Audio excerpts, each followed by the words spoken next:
If you have a scary story you'd like to hear on the channel, then go to mariesfield.com and send it my way. I'd love to feature it. And of course, thank you.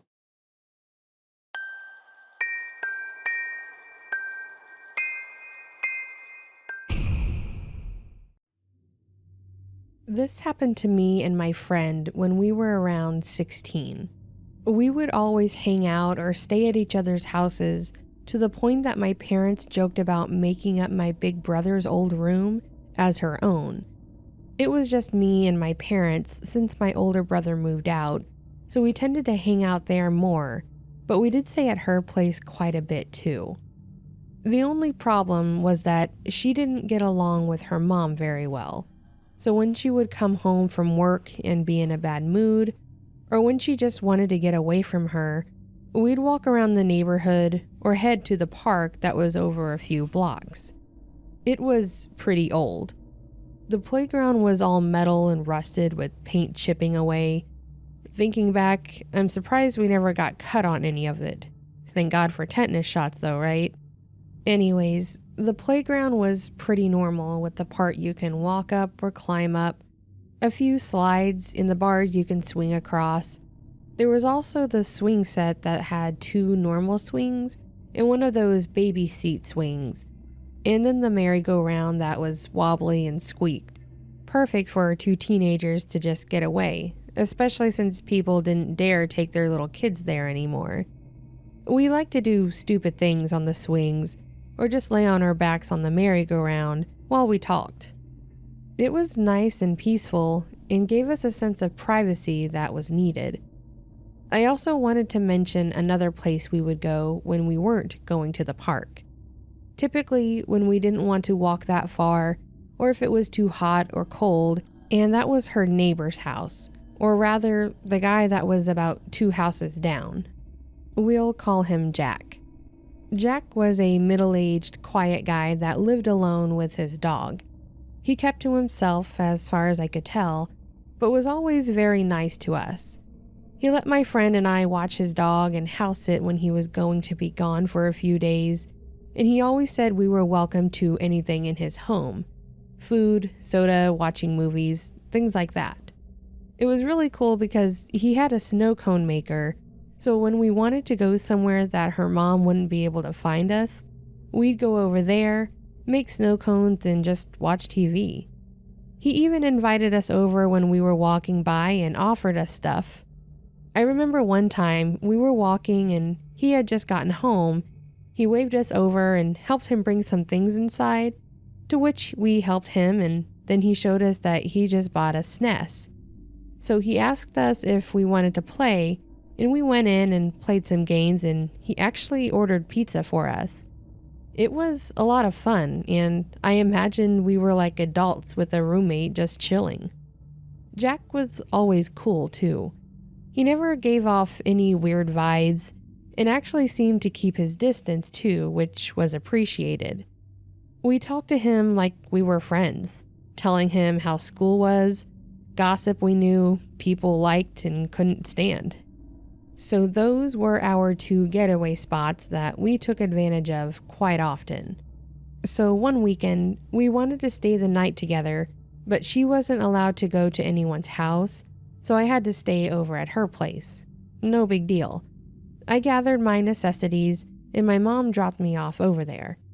We chilled for a while in her brother's room while he played games, but when he left to go to his girlfriend's, he would lock his door and wouldn't let us in there. So we went back to her room and just listened to music while we were drawing. It wasn't long after, though, that her mom got home from work and immediately ruined the mood. She was just flat out mean to Anna. It was usually just yelling at her, but every once in a while, I would see her smack her in her mouth or grab her by her hair to take her into the kitchen or something to do something. I know it was stupid looking back on it now, but I never told my parents. I mentioned she was mean, like when she yelled at her, but never mentioned her being physical to her. Part of that was because Anna asked me not to tell either. What I didn't understand, though, was that she was never like that to her brother. She was always kind to him and gave him anything he asked for. He seemed like he understood and felt bad for the situation too, which is why he always asked us if we wanted to hang out in his room while he was there, but still never let us in when he wasn't home. Anyways, we knew she was home because she slammed the door shut. Shortly after, she hollered for Anna to come help her with something. I sat in the room waiting for her to come back, and when she did, she looked pretty annoyed. She told me she wanted her to do something and was complaining about it, so I volunteered to help to get it done quicker. I don't remember what it was exactly, but it was something stupid and mundane, like she wanted her to clean the windows or something like that. When she was mad, she always gave some random chore like that to do, and as she did it, she would nag and make comments about how she was always doing it wrong. So after we got started and she got started on her nagging, Anna got mad and told her she was done. They started arguing a bit, and when she went in to smack her, she managed to duck or something to get out of the way, so her mom yelled at us to leave. We still couldn't go to my house, but yet she wanted us out. So we grabbed a few things like our little speaker, an MP3 player, a flashlight, and walked out. It was starting to get dark, so we decided to walk down to the park for a few hours to cool off. We got there and swung for a bit.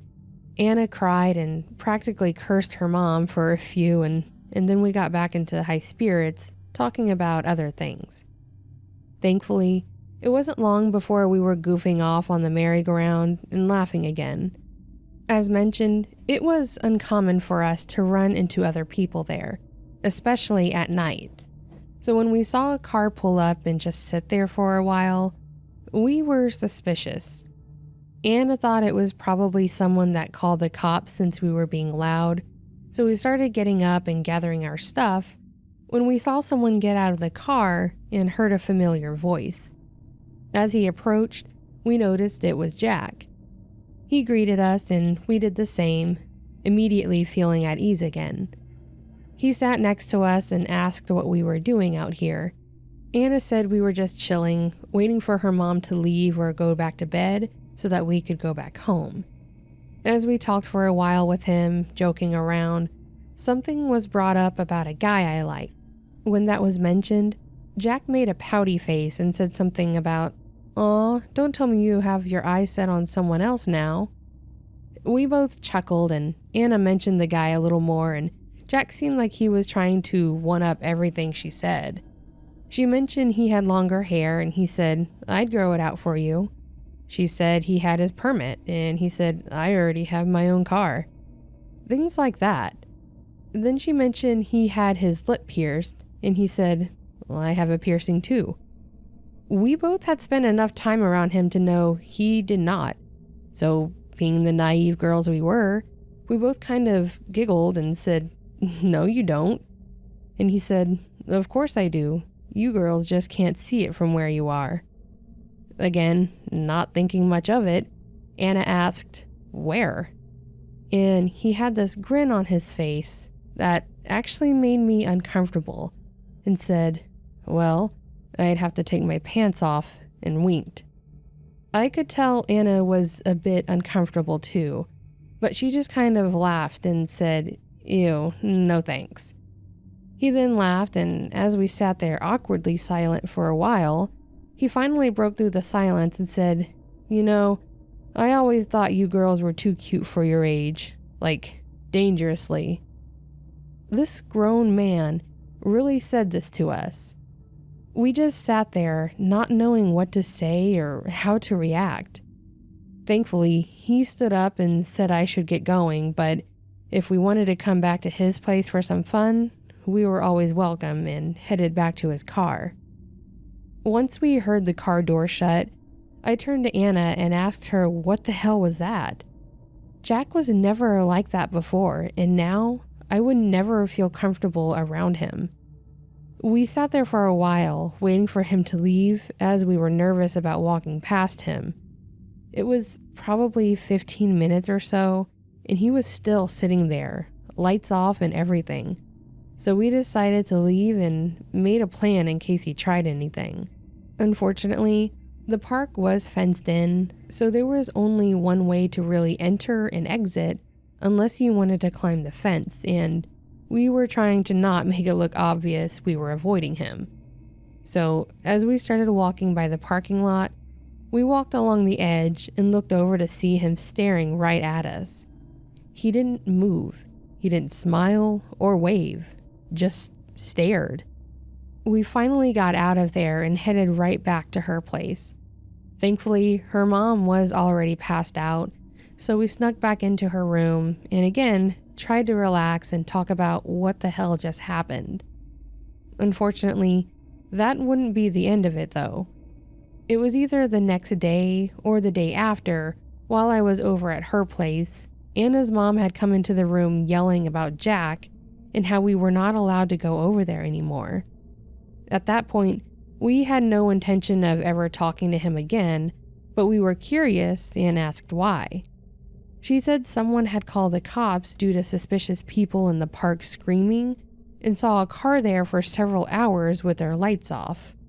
When the cops showed up, they found Jack in his car, pants down, with the picture of us that Anna had given him some time ago. It was one of the pictures we took for our yearbook. She yelled at us saying that was stupid of us and that we weren't allowed to even go to the park alone either. I did tell my parents too, which led to us having to explain why we were even there at night alone in the first place. They already knew about Jack too, and had even met him and didn't really think much of it. They also agreed though and didn't want us there alone anymore, thinking nothing good was going to come from any of that, which we didn't hesitate. Anna wanted to be here more anyways. We never saw Jack again after that, but we did learn that when we were older, by looking him up, that he had gone to jail a few times for other similar crimes. So we unfortunately weren't the only ones targeted. Last I checked though, he was locked up for a few years, so I hope we, nor any other girl, has to run into that creep again.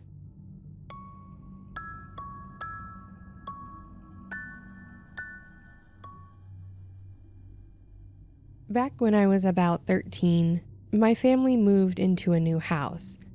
It was an average-looking house with nothing particularly special about it. It was myself, my parents, and my little brother. At the time, he was about 2 or 3, I believe. There were occasions where I would be left at home if one of them was at work and the other needed to go do something, or if they both needed to go somewhere and I didn't want to go, so being home alone was normal for me.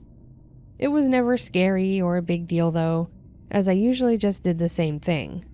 I would play my N64 in my room or something and probably not even notice how much time passed until they got back. However, we had a cool looking crawl space-like area in our new house that I was itching to explore. There was a small door/lift in the basement leading to it. My dad said it wasn't anything special as it was most likely just dirt and spiders, but if it was a potential hideout spot, I wanted to check it out. While my dad was at work, my mom let me stay home one day as my brother had a doctor's appointment that she had to take him to. After she left, I was watching something on TV when it reminded me of the crawl space. So I decided now was the time to take a look. I grabbed a flashlight from the drawer and a small bag to collect anything I find and wanted to keep. I didn't think about the door actually being hard to open, but being a scrawny little boy, it took me some time to finally get it open. I hopped down into it, and there was probably enough room for me to crouch through it.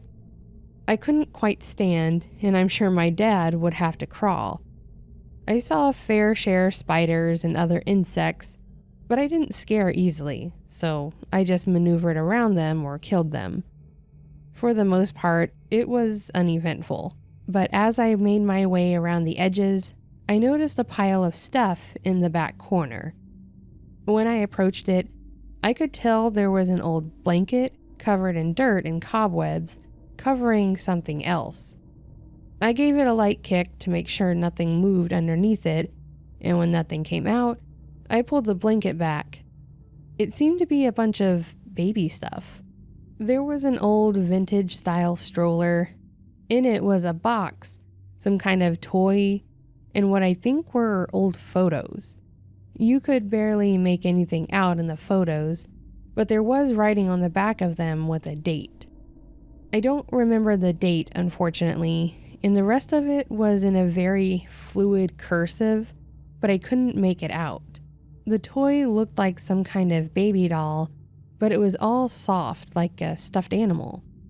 Then there was the box. Inside, sitting right on top, was a bunch of small teeth. I think they were human because they weren't pointed like canines and felines, and given the fact that they were found where they were. There was something underneath it, and I was going to pull it out when I heard what sounded like footsteps above me. I figured my mom just got home, so I decided to start putting stuff back as it was, covered everything back up, and headed back to the door. To my surprise, as I was walking back, I actually heard my dad call out for me. He sounded almost distressed as he called for me, so I came back out of the crawl space, shut the door, and hollered back that I was in the basement and started running upstairs. I expected him to be waiting at the top of the stairs or in the garage, as you have to go through the garage to get to the basement, but he wasn't there. I walked into the kitchen from there, in the living room, and again, he was nowhere to be found. I called out for him, and when I didn't get a response, I just went through each room, even the closets, to find him. I never did. I checked the time and realized my dad shouldn't have even been home, as it was only around noon, and he usually got home around 6 p.m. This actually spooked me a bit. The sound of footsteps, I could see me mistaken for possibly the floor creaking or the house shifting, even though it was a clear pattern of a step, step, step. But that was definitely my dad's voice, and I had no idea how that was possible. I called my mom and asked how much longer she was going to be, and she said that they were on their way home. I took the home phone to my room, turned the TV up loud, and sat against my door so it couldn't be opened, until I heard my mom come home and actually try to open the door. I never told her or my dad that I went down there because I wasn't supposed to be alone, but that legitimately creeped me out. But it didn't end there. Since that day, I would hear disembodied voices, but it would always be a familiar voice, usually that of my parents and even my uncles. My uncle was really cool, so I remember one time running out of my room looking for him after I heard it, and my mom looked at me like I was crazy when I said I heard him, asking where he was. I also seemed to be the only one that could hear it, and I felt like it was driving me crazy. I constantly asked my dad if we could check out the crawl space, and after many next weeks or we'll see, he finally agreed. I let him lead the way. I pointed out curiously what was in the corner. He saw the same stuff, but didn't open the box. He told me to go get a trash bag, and when I went back to the basement, he was already out of it, holding the stroller. He tossed everything we found in the bag and pretty much chucked the bag and the stroller out the side window down there. I was curious what his plans were and if he had opened the box, so I asked what was in it. He said there was nothing special, and when I followed him outside, he just took it all to the trash. Something felt weird to me, though, about the whole experience. Yet again, my dad didn't seem bothered by it, but I felt like someone was watching us and wasn't happy. This feeling continued for many days, but then something came over me and I felt like I needed to go back to the crawl space. So the next time I was alone, I went down there again, back to that corner, and saw there were a few teeth still on the ground. So I took them to our backyard and buried them, thinking maybe this was something paranormal. I watched a few ghost movies with my mom that did something similar, and I know part of me thought it was silly while I was doing it, but I still did. However, I didn't hear the voices after that. When I was alone, I didn't hear random footsteps or voices, and I thought, maybe that's what they wanted or needed. So maybe it was a coincidence, but if it was something else, I hope I was able to help them rest.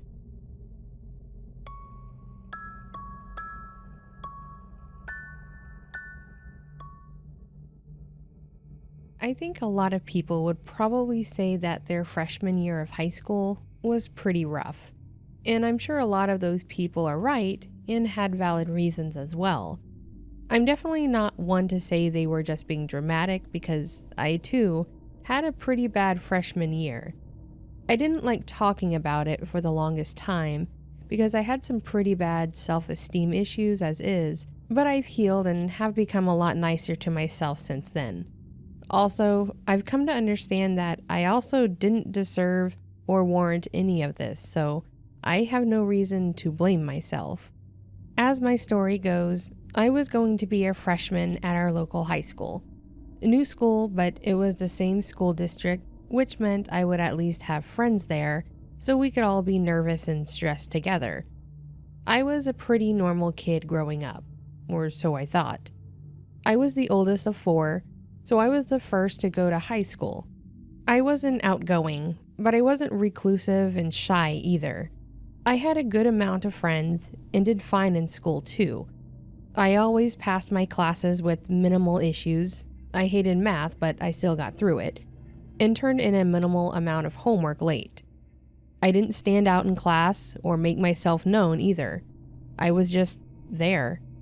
But then things went a bit different in high school. Most of my classes were fine, except my chemistry class. Science was one of my favorite subjects, so I typically didn't have any issues, but chemistry, at least as in-depth as we went in this class, seemed to be more of a challenge for me. Not to mention, the teacher didn't help either. When I first started attending the class, I immediately got the feeling that Mr. Pendleton was going to be a hard ass.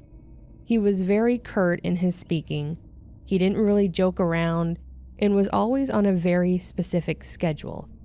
He would get upset very easily if someone interrupted him during a lecture, including slamming his hand down on his desk or the whiteboard. He would do this ear-piercing whistle to get people to pay attention. He was always just very intimidating. I always thought it was weird, to the point that I thought if kids bothered you so much, why even be a high school teacher? Anyways, I did my best in that class, but I admittedly struggled with locating the elements on the periodic table and their symbols. I knew some of the common ones, but struggled with the rest. I tried asking him for help, like if he had any suggestions on making it easier, but with a dead stare, he looked at me and just said, "Just memorize it. It's not that hard." I walked away from that conversation thinking I was truly in the wrong, as if I was the only one that had ever had issues with it, and that's how I took it. Over time, I did not get better in that class. I continued struggling with some of the topics, and Pendleton did nothing to make me feel better about it. When I got my assignments back, he didn't just mark things as wrong, he would put some mean comments next to them, making me again feel like there was something wrong with me. We had a monthly quiz that we took going over what all we learned that month, and when he was passing out the graded quizzes, he would hand it to someone saying things like, "Do better, next time study," but never encouraging or optimistic words. Then he got to me. He flipped open my quiz and asked the question out loud, calling out a specific person to answer. He confirmed it was correct, then pointed out my incorrect answer. He tossed my quiz at me and let the whole class know that I had the worst grade, singling me out. Everyone was staring at me, and I had never been more embarrassed. I felt incredibly stupid at that point and put my head down, feeling the eyes burning into my head. I remember going to the restroom afterwards and crying. My parents did ask me about school and weren't dismissive, but they also didn't think the situation was that bad. I do blame myself for part of that, as I didn't really tell them how bad it was or how much I hated that class. I told them about how I didn't like the class, how the teacher was really unnecessarily mean, and how I seemed to be singled out. I showed them my assignments with his remarks. I told them about me being embarrassed in class and how I seemed to be the only one affected by it. They agreed that he seemed pretty mean, but said they would talk to the principal about it. I even spoke to my friends and others that were in his class, and they all agreed that he was a complete jerk, but didn't understand why I was being picked on so much. Except one friend that usually excelled in a lot of classes, he basically blamed me, saying I just needed to study more, and he was just trying to push me to do better. I wasn't friends with that person much longer either. So while I waited and hoped my parents would actually be able to make a difference, I tried to push through the harsh words and embarrassment and really worked my ass off to at least pass the class. I had friends help and devoted a lot of time to get through it, but I did it. When we took our quarterly test, I passed it with a low B, and I was very proud of myself. Apparently, Pendleton was not impressed by this though, as he slammed my test on the table and he made sure to ask out loud, "Did you copy off of X's test?" X being the person that sat next to me. They looked at me funny too and actually started sitting somewhere else, so yeah, that didn't make me feel better either. He said this because he couldn't believe I miraculously got better overnight. I was pretty upset and, quite frankly, fed up with being treated like this, so I defensively told him no and that I studied more since he wasn't willing to help us. The room was silent and the tension was thick, but I felt pretty good for saying it. Pendleton, however, was not amused and told me to stay behind after class. I was not looking forward to that, and in fact, I tried to blend in with everyone else and leave at the same time, but he definitely noticed. He called me out with his booming voice, halting me in my tracks. I waited by the door, and once everyone left, he told me to go over to his desk. He then asked me why I told the principal I was bullying him. I replied that I didn't say anything to the principal, which was true, and he yelled at me saying I was again lying. He said some other unpleasant things to me, but for some reason, I was just over all of it, and I yelled back at him that I told my parents he was being a jerk and that he shouldn't be a teacher. He responded back by slamming me against the whiteboard, holding me by my shirt, and once again, yelling some pretty hurtful things at me. I was honestly expecting him to try and hit or strangle me. His face was red. I could see the veins in his temples bulging out. I was terrified. Thankfully, Mrs. Stewart in the class attached to the right knocked and opened the door to see us in this position. I wish she wouldn't have knocked because the knock was enough time for him to let me go, but judging by the look on her face, she knew something was wrong here. I was in tears and walked towards her to leave. She asked me if I was okay, and I said no, and Pendleton just sat back down at his desk. I went to the nurse and asked her to call my parents, as I had gotten sick, so she did. When my mom came to pick me up, I told her what happened, and she immediately took me back to the school and to the office. She went to talk to someone about it, and I just remember sitting there, worried Pendleton was going to show up in the office.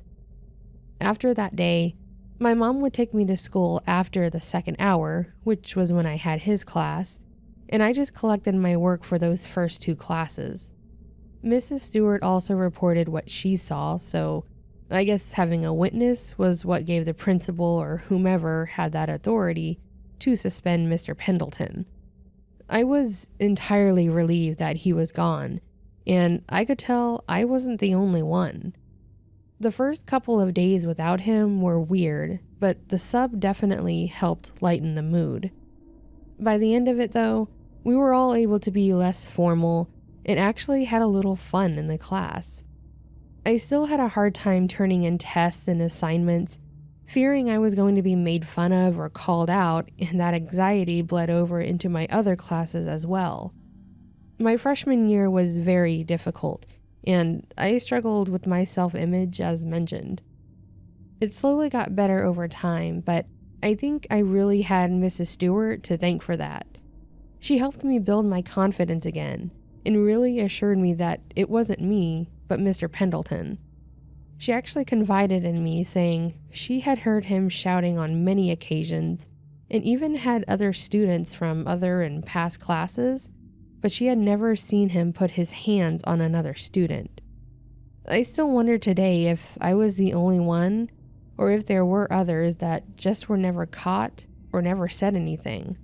Hell, I still don't understand why I was singled out so hard. I know I wasn't the only one that wasn't doing well in the class, but I was the only one that seemed to be targeted, and I still don't know why. He never did return to our school, and I did much better after that. I just hope he was never able to teach again, if that's how he treated students.